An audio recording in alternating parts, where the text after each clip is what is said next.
Winter is coming. It's the season of death. It's a perfect opportunity to examine how death can inform our mental training and create a better warrior mindset. So we're going to investigate this and end with Led Zeppelin and the Stairway to Heaven song. So let me begin with saying that death is ever present. Okay, I've had over the last few years many of my friends die. Okay, not unusual. I'm 70 years old, so when you get older, most of your friends that are a similar age, you know they're dying. So nothing unusual there. But I can use this proximity of death to help me make sure that I'm living a meaningful life. So, for example, like I said, I'm 70 years old. My mother died when she was 66. My father died when he's 93. So I'm next in line. I've already lived longer than my mother. So how much time do I really have? But that proximity, it emphasizes the fragility of life to me.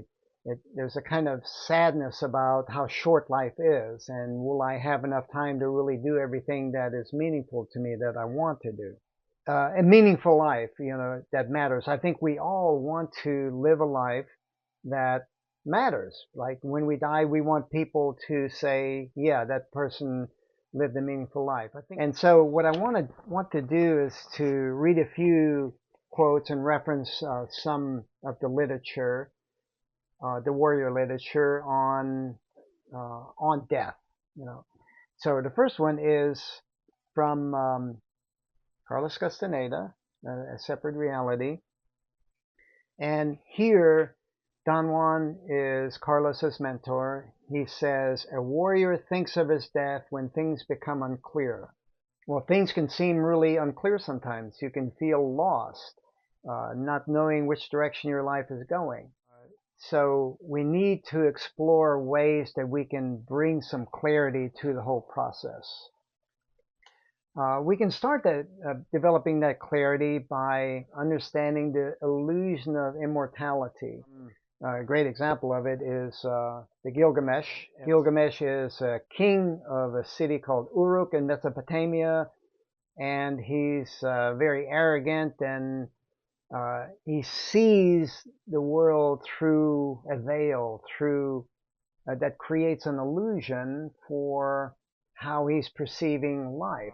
But death is ever present, and it will visit our lives eventually. And it does this for Gilgamesh in the death of his best friend Enkidu. So Enkidu dies, and the veil of immortality is ripped away from Gilgamesh, so he can now see the reality of life more clearly. There's a concept of death being our constant companion. In other words, if we are going through life and we're constantly aware that death could happen at any moment, then we're going to be more likely to focus on what's important and focus on what we're actually doing with that current task. And so a great quote from this comes from Castaneda again, okay, and it comes from Journey to Ixtlan. Here, Don Juan is telling Carlos, death is our eternal companion. It's always to your left at arm's length. The thing to do when you're impatient is to turn to your left and ask advice from your death. An immense amount of pettiness is dropped if your death makes a gesture to you, or if you catch a glimpse of it, or if you just have a feeling that your companion is there watching you. It's a great example is like you could have a little guy like this, like anytime you get impatient or frustrated, you look to your left and oh, death is there. And do you really want to be petty? Do you want to focus on petty things? Do you want to be impatient and frustrated, as opposed to patient and curious about how to engage the particular challenge that you're in? Because your life can change in a single moment. Like you might make a choice to text while driving and you have an accident and get killed. Or someone next to you might be making that choice runs into you, causing an accident and kills you. Either way, you're dead. So you can be as guarded and protective of your life as possible, and death can still come and visit upon you. In this way, death is the great equalizer. We can protect ourselves with all kinds of financial security and material things. We can stay in our comfort zones. Death can visit your life in the next moment. Another example is you might be a really skilled climber. You climb the 515 grade. Or you might be a climber that only climbs the 5.5 grade, low grade. And you make a mistake, and death doesn't care that you climb 515. Gravity will pull you down and kill you just like it would an inexperienced climber. Death can advise us how to choose to live our lives. Joseph Campbell, who wrote Hero with a Thousand Faces, he said that people want an experience of being alive. Well, if you're just staying in your comfort zone, then you're really kind of dying. You're withering away because you're not engaged in life. Life is about growth. Death helps focus you on what's important. Well, what is important to you? Like, think about having experiences in life. Experiences on a difficult rock climb. Experiences in relationships. Experiences in work, having meaningful work or service to others. These are experiences that cause you to engage with life and learn through those experiences and grow. That's what leads to, a meaningful life, and that's where choice is so important. Because death is stalking you. In this moment, it could be your last battle on earth. So we want to be present for our life. And we can look at a quote from Dan Millman from his book, Way of the Peaceful Warrior. Okay. Socrates is Dan's mentor, and Socrates tells Dan, death is not sad. The sad thing is that most people don't ever really live at all. Really living is being engaged in life, taking risks, of course appropriate risks, wanting to do something that's challenging and then being appreciative of that challenge instead of just being frustrated because it's hard. What makes me sad is that, not that I'm going to die sometime, but that life is short.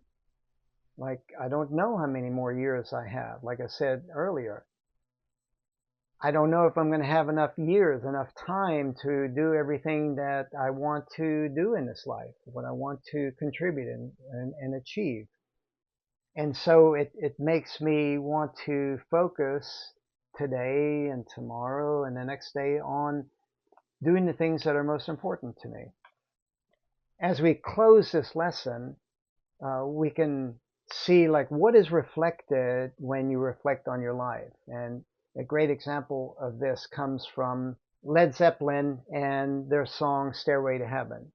Okay, they're being honored at the Kennedy Center for their lifetime achievement, and a lot of dignitaries are there and a lot of people, and the band Heart and Nancy Wilson are singing Stairway to Heaven.